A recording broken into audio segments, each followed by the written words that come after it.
വേനൽ കനത്തതോടെ ഇടുക്കി മറയൂർ മേഖലയിലും കാട്ടാന ശല്യം വർദ്ധിച്ചു. മറയൂരിന് സമീപം 1.5 കൊമ്പൻ എന്ന വിളിപ്പേരുള്ള കാട്ടാന ലയത്തിൽ കരയിലെത്തി. പ്രദേശത്ത് ആളുകളുള്ള സമയത്തായിരുന്നു കാട്ടാന ജനവാസ മേഖലയിലേക്ക് എത്തിയത്.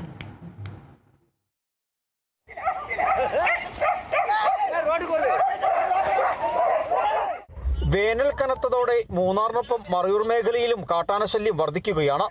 മറയൂരിന് സമീപം 1.5 കൊമ്പൻ എന്ന വിളിപ്പേരുള്ള കാട്ടാന പകൽ ലയങ്ങൾക്കരികിലെത്തി. പ്രദേശത്ത് ആളുകളുള്ള സമയത്തായിരുന്നു കാട്ടാന ജനവാസ മേഖലയിലേക്ക് എത്തിയത്.